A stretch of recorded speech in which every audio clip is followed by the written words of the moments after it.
இது என்ன அதிகாரப்பூர்வம் வந்திருக்காது. ஆமாங்க சார். 3ஆம் தேதி போகிறாங்க அப்படின்னு சொல்லி. அதாவது அப்படி ஒன்று நடந்தால் இது தமிழ்நாட்டுக்கு மிகப்பெரிய ஒரு பாதகமாக இருக்கும். காரணம், மேகதாது அணையை நாம் ஏற்றுக்கொள்ளவில்லை, அங்கீகரிக்கவில்லை. அப்படி அங்கீகரிக்கப்படாத ஒன்றை பேச்சுவார்த்தை நடத்துவதில் எந்த அர்த்தமும் கிடையாது.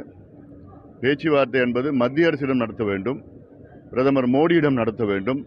அவரிடம் அழுத்தம் கொடுத்து இந்த மேகதாது அணை கட்டக்கூடாது, டிபிஆரை திரும்ப பெற வேண்டும் என்று உத்தரவை பிறப்பிக்க வேண்டும் மத்திய அரசு. அவ்வளவுதான். அதாவது இன்னைக்கு கர்நாடக அணையில் 62 டிஎம்சி தண்ணி இருக்கு.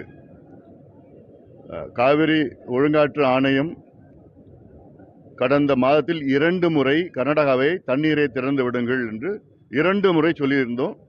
எங்கிட்ட தண்ணி இல்லை, நாங்கள் அனுப்ப மாட்டோம், கொடுக்க மாட்டோம்னு சொல்ற கர்நாடக அரசிடம் போய் பேச்சுவார்த்தை நடத்துவதா?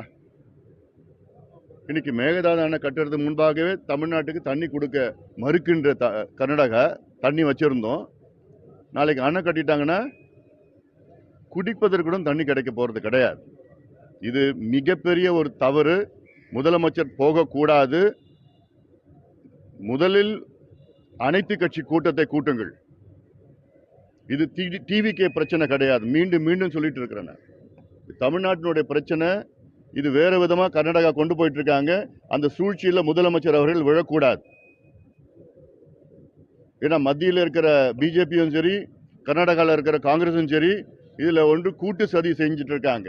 இந்த சதியில தமிழ்நாடு அதில் விழக்கூடாது, முதலமைச்சர் அதில் விழக்கூடாது. இது ஒட்டுமொத்த விவசாயிகளுடைய கோரிக்கை, தமிழ்நாட்டு மக்களுடைய கோரிக்கை.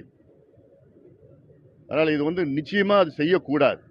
இது கடந்த காலத்தில் பேச்சுவார்த்தை நடத்தினது காவிரி தண்ணிக்காக, மேகதாது அணைக்காக கிடையாது.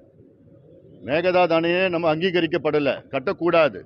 கட்டக்கூடாதுன்னு என்பதற்கு போய் பேச்சுவார்த்தை போய், அதுவும் கர்நாடகா போய் அங்க போய் நடத்துவதில் என்ன அர்த்தம் இருக்கு? யார் முதலமைச்சர் வழி நடத்துறான்னு தெரியல. இது தவறான ஒரு போக்கு. இது நிச்சயமா இது கண்டிக்கத்தக்கது. அப்படி ஒன்று நடந்தால் இதை தவிர்க்க வேண்டும், முதலமைச்சர் அவர்கள் தவிர்க்க வேண்டும்.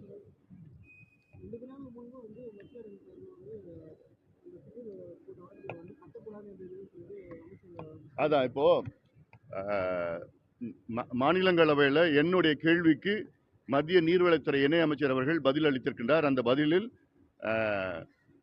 உச்சநீதிமன்றம் 2018 தீர்ப்பில் எந்த இடத்திலும் தமிழ்நாட்டினுடைய அனுமதி பெற்றுதான் கர்நாடகாவில் அணை கட்ட வேண்டும் என்று இல்லை என்ற ஒரு பொய்யான தகவலை நாடாளுமன்றத்தில் வெளியிட்டிருக்கின்றார். இது கண்டிக்கத்தக்கது. இது சம்பந்தமாக நடவடிக்கை எடுக்கிறதற்காக நாங்கள் டெல்லியில் இருக்கிற நம்ம தமிழ்நாட்டை சார்ந்த மாநிலங்களுடைய அத்தனை உறுப்பினரும் நான் பேசிட்டு இருக்கிறேன். நான் ஏன்னா தெளிவா உச்சநீதிமன்றம் தீர்ப்பில் சொல்லியிருக்குது.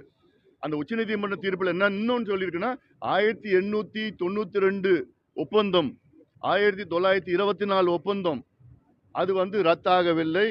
1947 விடுதலை அடைந்த பிறகு அது தொடரும் என்று சொல்லியிருக்கிறாங்க. அந்த ஒப்பந்தத்தில் தெளிவா இருக்குது.